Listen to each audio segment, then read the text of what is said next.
लगातार सवाल उठता रहा है कि आखिर कौन सी वो मंदिर है जिसपे मुगलों ने अटैक करके उसे मस्जिद का रूप दिया है। तो ये प्रतापगढ़ का गोड़े गांव का ये मंदिर आप देख सकते हैं, ये जीता जागता उदाहरण है जिसपे मुगलों ने न केवल अटैक किया बल्कि इसे मस्जिद का रूप देने की कोशिश की गई और इनके जो रखी मूर्तियों को बाकायदा काटा गया। देखिए अब सीधी आप देखिए मूर्ति, कहीं किसी का गला कटा है, किसी का हाथ कटा है, किसी भगवान का। तो जितनी भी मूर्तियां हैं यहाँ पर, ये सबसे प्राचीन मंदिर है। इसका इतिहास काफी पुराना है, लेकिन मुगलों के काल में जो है वो इसे खंडित करने की, मस्जिद बनाने की इसकी भरपूर कोशिश की गई। यहाँ के लोगों का साफ तौर पर कहना है लगभग 1400-1500 साल पहले का मंदिर बताया जाता है और इस मंदिर को मुगल आक्रांताओं से बचाने के लिए इस मंदिर के गुंबज को या इसके गेट को जो है मस्जिद का आकार दिया गया था। अच्छा। फिर भी जो है जब आक्रांता इधर से गुजरे तो उनके सेनापति द्वारा यहाँ की जो मूर्तियाँ रखी गई थी उनके सर सबके काटे गए थे लगभग। तो अभी भी जो बाहर पड़ी मूर्तियां उसमें आपको हम दिखाएंगे कि लगभग जो भी मूर्तियां वो सारी खंडित मूर्तियां पड़ी हुई हैं। ये जो देखेंगे ये सबसे पुराना लेख है जिसमें अपनी लिपि अगर कही जाए तो सबसे पुरानी लिपि में पहले कोई पढ़ नहीं पाता था, फिर धीरे धीरे हिंदी आई, संस्कृत आई, लेकिन ये सबसे पुरानी लिपि लिखी गई है जो कि एक तरीके से सनातन की वो पहचान है, सनातन की। प्रतापगढ़ में आपका स्वागत है, मैं दुर्गेश। दोस्तों इस समय हम प्रतापगढ़ के गोड़े गाँव में खड़े हैं और आज एक ऐसी प्राचीन मंदिर पर खड़े हैं जिसका इतिहास शायद आप जानेंगे तो आपके रोंगटे खड़े हो जाएंगे।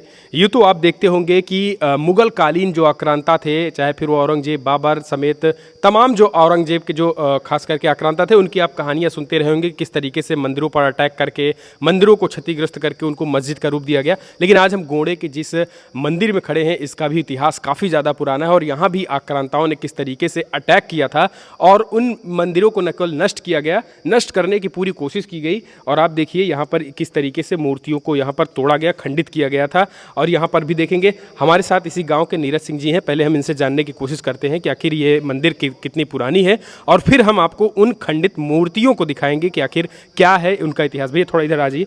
पहला सवाल यही है भैया नीरज जी, क्या कहेंगे कितनी पुरानी ये मंदिर है, क्या इतिहास रहा है और आखिर इसको किन आक्रांताओं को तोड़ा गया, कितना पुराना मंदिर है? जैसा कि आप सभी जानते हैं कि ये जनपद प्रतापगढ़ का सबसे प्राचीन मंदिर है। जो हमारे पूर्वज जो बताते हैं उसके हिसाब से लगभग 1400-1500 साल पहले का मंदिर बताया जाता है और इस मंदिर को मुगल आक्रांताओं से बचाने के लिए इस मंदिर के गुंबज को या इसके गेट को जो है मस्जिद का आकार दिया गया था। अच्छा। फिर भी जो है जब आक्रांता इधर से गुजरे तो उनके सेनापति द्वारा यहाँ की जो मूर्तियाँ रखी गई थी उनके सर सबके काटे गए थे लगभग। तो अभी भी जो बाहर पड़ी मूर्तियाँ उसमें आपको हम दिखाएंगे कि लगभग जो भी मूर्तियाँ वो सारी खंडित मूर्तियाँ पड़ी हुई हैं। अच्छा, यानी ये जो एक कहानियाँ ये चलती हैं कि मुगल काल में जो औरंगजेब थे या फिर कुछ और ऐसे आक्रांता शासक हुए जो कि मंदिरों पे अटैक करते थे। जी। तो आप ये मानते हैं कि इसकी भी मंदिर इस पर ही अटैक करते थे? बिल्कुल सर, बिल्कुल हुआ है। उसका प्रमाण आपको बाहर भी मिलेगा। जो भी मूर्तियाँ हैं वो सारी खंडित आपको मिलेंगी। मतलब ये तब जो है वो आक्रांताओं के द्वारा उसे काटी गई ताकि इसे क्षतिग्रस्त कर दिया जाए, इसे एक तरीके से मस्जिद बना दिया जाए। बिल्कुल। चलिए अब हम आपको दिखाते हैं उन मूर्तियों को। सबसे पहले हम आपको दिखाएंगे, जरा दिखाइए। ये आप ये जो देखेंगे ये सबसे पुराना लेख है जिसमें अपनी लिपि अगर कही जाए तो सबसे पुरानी लिपि में पहले कोई पढ़ नहीं पाता था, फिर धीरे धीरे हिंदी आई, संस्कृत आई, लेकिन ये सबसे पुरानी लिपि लिखी गई है जो कि एक तरीके से सनातन की वो पहचान है, सनातन के बारे में बाकायदा ये हिंदी शब्द जो है वो बड़ी ही अच्छी तरीके से ये कह रही। और इन मूर्तियों को देखिए किस तरीके से जो है उसे खंडित की गई। इन मूर्तियों को आप देखेंगे, आगे हम आपको और मूर्तियाँ दिखाएंगे किस तरीके से मूर्तियों को खंडित किया गया। आगे हम आपको मूर्तियां दिखाएंगे। तो देखिए यहाँ पर वो मूर्तियां देखिए जिस तरीके से भी नीरज भैया ने बताया कि यहाँ पर आक्रांताओं के द्वारा कैसे मूर्तियां तोड़ी गई थी। ये सीधी तस्वीरें हैं। अभी उन मूर्तियों को सजाकर बाकायदा सजो करके यहाँ के लोगों ने रखा है कि किस तरीके से, ताकि आने वाली हमारी संस्कृति सभ्यता को ये जगा कर रखा गया है। उस समय कैसे मूर्तियों को तोड़ करके इसे मस्जिद की रूप देने की भरपूर कोशिश की गई, लेकिन गोड़े गांव के निवासी ने जिस तरीके से इस पूरे के पूरे मंदिर को बचा करके इसे मंदिर बनाए रखा और इन मूर्तियों को सजा कर रखा कि इस कटी हुई मूर्तियों को, ये भी अपने आप में बड़ी बात है। भैया क्या कहेंगे जी? तो आपने देखा किस तरीके से मूर्तियों को खंडित किया गया। भैया क्या कहेंगे, सबसे प्राचीन मंदिर है प्रतापगढ़ की और इसे भी ध्वस्त करने की कोशिश की गई, लेकिन जो है वो यहाँ के निवासियों ने बचाए रखा। आपने देखा होगा कि खंडित मूर्तियाँ किस तरीके से मूर्तियों को काटा गया है, इस पे आप क्या कहेंगे? कुछ लोग ये कहते हैं कि औरंगजेब ने कोई मंदिर नष्ट नहीं की थी, ये कहा जाता है, लेकिन ये जीता जागता उदाहरण, इस पर क्या कहेंगे? भैया जो कहते हैं ना कि हिंदुस्तान किसी के बाप का थोड़े ना है, मैं गर्व से कहता हूँ हिंदुस्तान केवल सनातन धर्मियों का है। अगर अंग्रेजों से कुछ बचा तो ये आज अवशेष बचे हुए हैं। बहुत सारे हमारे मंदिरों के अवशेष नष्ट कर दिए गए संपूर्ण रूप से, और वहाँ मस्जिदें बना दी गई, चर्च बना दिया गया। औरंगजेब के समय में नष्ट हुई मूर्तियां आज भी गवाह हैं इस बात की। ये मूर्तियां अपने आप नहीं खंडित हुई, इसको मुसलमानों के द्वारा खंडित किया गया। आज भी जो भारत में रह रहे हैं, जो अपने आप को मुसलमान कह रहे हैं, अगर इन लोगों को आज भी मौका मिले तो ये औरंगजेब का ही साथ देने के लिए खड़े रहते हैं। मैं सीना ठोक के कहता हूं, अपने बुजुर्गों का आभार जताता हूं, धन्यवाद है उनको, बार बार नमन और प्रणाम है कि हर प्रकार से धूप गर्मी बारिश लड़ाई झगड़ा करके हम लोगों को हिंदू बनाए रखा उन्होंने। और मैं उत्तर प्रदेश सरकार से मांग करता हूं कि हमारे इस पौराणिक स्थल को ये टूरिस्ट प्लेस बनाया जाए, यहाँ पे नवनिर्माण हो। जैसे मैं अभी आ रहा था तो रेलवे का अंडरपास नहीं बना हुआ है, फाटक बंद होने पे वैसे आने जाने पे बड़ी दिक्कत होती है। तो यहाँ पे भारत सरकार को चाहिए, उत्तर प्रदेश सरकार को चाहिए, शासन प्रशासन को चाहिए कि यहाँ पे अंडरपास बनाएं या ओवर ब्रिज बनाएं, और साथ में इस संपूर्ण स्थल का सौंदर्यीकरण हो, कायाकल्प हो। मैं यही चाहता हूँ और आभार व्यक्त करता हूँ हमारे करणी सेना के जिला अध्यक्ष नीरज भाई का और सभी ग्रामवासियों का, जिन्होंने इस मंदिर को फिर से थोड़ा सा कायाकल्प करने की कोशिश की है या जिन्होंने ये चीज़ को किया है।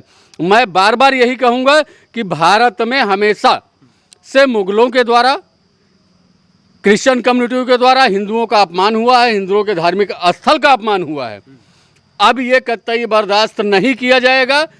हम सभी लोग भविष्य में इस बात का संकल्प लेते हैं कि यदि कहीं किसी प्रकार का भी अवशेष नजर आया तो हम उसको वहां पुनः स्थापित करवाएंगे। इन्हीं शब्दों के साथ अपनी वाणी को विराम देता हूं। जय श्री राम। जय श्री राम। क्या कहेंगे भैया, अभी तक कोई ऐसी पहल जो है वो सामाजिक संगठन या किसी के द्वारा हुआ? क्योंकि ये कुछ लोग जिनको साक्ष्य नहीं मिलता है कि हमारे कहाँ नष्ट हुए हैं, कुछ लोग कहते हैं हमारे कहाँ मंदिरें नष्ट हुई हैं, साफ तौर पर यहाँ आप देख सकते हैं टूटी हुई हैं, तो इसको लेकर कभी कोई पहल हुआ है? आप बाहर रखी गई हैं? जैसे ग्राम सभा में काफ़ी लोगों के सहयोग से जो है इस मंदिर का पुनः से निर्माण कराया गया। पहले काफ़ी जर्जर अवस्था में था, लेकिन लोगों के सहयोग से काफ़ी हद तक जो है इसका निर्माण कराया गया। लेकिन हम प्रशासन से चाहते हैं कि कम से कम इस इतने पौराणिक स्थल को ये जो है एक पर्यटक के रूप में जो है विकास करें।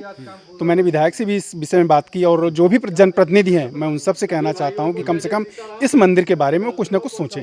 बिल्कुल, देखिए लगातार सवाल उठता रहा है कि आखिर कौन सी वो मंदिर है जिस पे मुगलों ने अटैक करके उसे मस्जिद का रूप दिया है। तो ये प्रतापगढ़ का गोड़े गांव का ये मंदिर आप देख सकते हैं, ये जीता जागता उदाहरण है जिस पे मुगलों ने न केवल अटैक किया बल्कि इसे मस्जिद का रूप देने की कोशिश की गई, और इनके जो रखी मूर्तियों को बाकायदा काटा गया। देखिए अब सीधी आप देखिए मूर्ति, कहीं किसी का गला कटा है, किसी का हाथ कटा है, किसी भगवान का। तो जितनी भी मूर्तियां हैं यहाँ पर, ये सबसे प्राचीन मंदिर है। इसका इतिहास काफी पुराना है, लेकिन मुगलों के काल में जो है वो उसे खंडित करने की, मस्जिद बनाने की इसकी भरपूर कोशिश की गई। यहाँ के लोगों का साफ तौर पर कहना है। मनीष जी क्या कहेंगे, जिस तरीके से ये आपने देखा होगा इस तरीके की शायद कभी बहुत एकाध ही या रैंडमली दिखती है, क्योंकि अमूमन जो है वो नष्ट हो जाते हैं प्रमाण, लेकिन यहाँ पर प्रमाणित है कि किसी के गला कटा है, किसी का हाथ कटा है, मुगलों के द्वारा हमला किया गया था। कैसे देखते हैं इसे? भैया देखिए, सबसे बड़ी बात तो ये है कि आज भी अगर हम मतलब दिव्य जो सिद्ध पीठ है, ये माँ अष्टभुजा का धाम जो है, मैं लोगों से आह्वान करूँगा कि सरकार और जो अन्य संस्थाएं हैं वो यहाँ पे काम करें या ना करें, लेकिन अगर हम आना चाहें तो यहाँ गोड़े में आकर ऐसे पौराणिक स्थल प्रतापगढ़ में हमको दर्शन का अवसर आज भी मिल रहा है। और ये भैया लोगों की बड़ी वो महानता है कि इसको जीवित रखे हैं, कि जो अवशेष लोग मांगते हैं कि वो ऐसा अवशेष कहाँ है, मुगलों द्वारा किया गया खंडित कहाँ पे है, अगर वो देखना चाहें तो आएँ, और उनके लिए सौभाग्य की बात होगी। और शासन प्रशासन से यही कहना चाहूँगा कि सिर्फ आने जाने का रास्ता आप यहाँ पे दे दीजिए, और लोगों से आह्वान भी करूँगा कि आप लोग यहाँ पे आइए, दर्शन करिए, लाभ उठाइए, और सबके लिए अच्छा रहेगा। क्या कहेंगे भैया, जिस तरीके से सवाल ये लगातार लोग सवाल करते हैं, जैसे अभी आपने मुद्दा बीच में देखा होगा, औरंगजेब का मामला चल रहा था, तो कुछ लोग कह रहे थे कहाँ मंदिर टूटी है, कहाँ मंदिर टूटी है, कौन सा मंदिर क्षतिग्रस्त की है। ये जीता जागता उदाहरण है मंदिर की। मुगलों को टाइम पे जो है उस पर अटैक हुआ, आक्रमण हुआ, पुरानी मंदिर थी, इसे मस्जिद बनाने की कोशिश हुई। तो क्या कहेंगे, इस तरीके से जो प्रमाण मिल रहे हैं उसके बावजूद भी इस तरीके की जर्जर अवस्था मंदिर पे? मुगलों ने कौन सा मंदिर नहीं तोड़ा। अयोध्या तोड़ा, काशी तोड़ा, महाकाल तोड़ा, सोमनाथ तोड़ा, सब तो तोड़ा। और रही बात है प्रतापगढ़ के आन बान शान की, तो यहाँ के ग्रामवासियों का मैं सादर अभिनंदन करता हूँ कि उन्होंने इस मंदिर को जीवित रखा। अपने प्राणों की आहुति देने के बावजूद भी मंदिर को जीवित रखा। रही बात मंदिर के विकास के लिए, तो मैं प्रतापगढ़ प्रशासन में बैठे हुए सभी अधिकारी और सभी जो भी हमारे निर्वाचित जिनको हमने वोट दे के यहाँ पे जिताया है, चाहे विधायक हों और चाहे जो भी हों, उनकी जिम्मेदारी बनती है कि समाज और समाज के साथ धर्म के उत्थान में आगे आएँ। और अगर इनको लग रहा है कि हमने आज वोट पा के हम विधायक हो गए हैं, तो फिर मैं कहने वाला हूँ कि 26 में भी चुनाव है और 27 में भी चुनाव है। उंगली देख लीजिएगा, आएंगे तो अब की माला नहीं, एक नीचे वाली माला वो पहना के इतना मार दिया जाएगा कि दोबारा इस क्षेत्र में दिखाई नहीं पड़ोगे। यानी क्षेत्र में रहना है तो काम करना है। क्षेत्र में रहना है तो सबसे पहले धर्मो रक्षति रक्षता की बात करिए।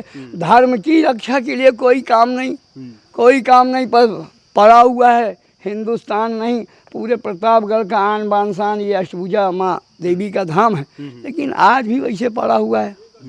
हाँ, लेकिन मैं यहाँ पे ब्लॉक प्रमुख जी का करना चाहता हूँ। बढ़िया पानी की टंकी लगवाई है, तो अगर यहाँ पे कुछ भी काम करने का अगर है तो मैं ब्लॉक प्रमुख जी से एक बार फिर से कहता हूँ। शेषा देवी जी है, उनके बेटे हैं गोल्डी सिंह, तो वो सब अच्छे लोग हैं। मैं एक बार कहता हूँ, प्रयास करता हूँ, जो भी मंदिर में व्यवस्था करनी होगी वो राम राम सेना पूरा सहयोग करने के लिए तैयार है। प्रशासन से अब क्या क्या मांग करेंगे कि इसको सामाजिक संगठन आगे आए, थोड़ा सा और इसे बड़े पैमाने पे डेवलप करें, क्या कहेंगे? बिल्कुल, मैं सभी से सबसे पहले तो सभी से निवेदन यही करूंगा कि कम से कम आप लोग जो है इस मंदिर में ज़रूर दर्शन करने के लिए आएँ। जब आप आएंगे तभी इसका जो है थोड़ा सा विकास होगा, लोगों तक ये मंदिर लोगों तक पहुंचेगा। तो आप सभी से सभी इसी के माध्यम से निवेदन करता हूं कि आप सभी जो है इस मंदिर में दर्शन करने के लिए ज़रूर आएँ। जब आप दर्शन आएंगे तो फिर जाहिर सी बात है इसका विकास होगा। हाँ, कम से कम दर्शन करें और ये भी देखें कि कैसे मूर्तियों को तोड़ा गया, काटा गया, क्षतिग्रस्त करने की कोशिश की। बिल्कुल सर, बिल्कुल बिल्कुल। तो देखिए, नीरज सिंह जी थे, साफ तौर पर इनका कहना है कि जिस तरीके से ये हमला हुआ है, पूर्वज बताते हैं कि ये हमला काफ़ी जोरदार था और इसे मस्जिद बनाने की भरपूर कोशिश की गई, लेकिन फिलहाल यहाँ के स्थानीय निवासियों ने इसे बचाया रखा, संजोए रखा और आज भी माँ अष्टभुजा की मंदिर जो है वो आपके सामने जीवित है। फिलहाल इस वीडियो में इतना ही। आप इसे कैसे देखते हैं, अपने सुझाव दें। इस वीडियो में इतना ही। जय हिंद, जय भारत।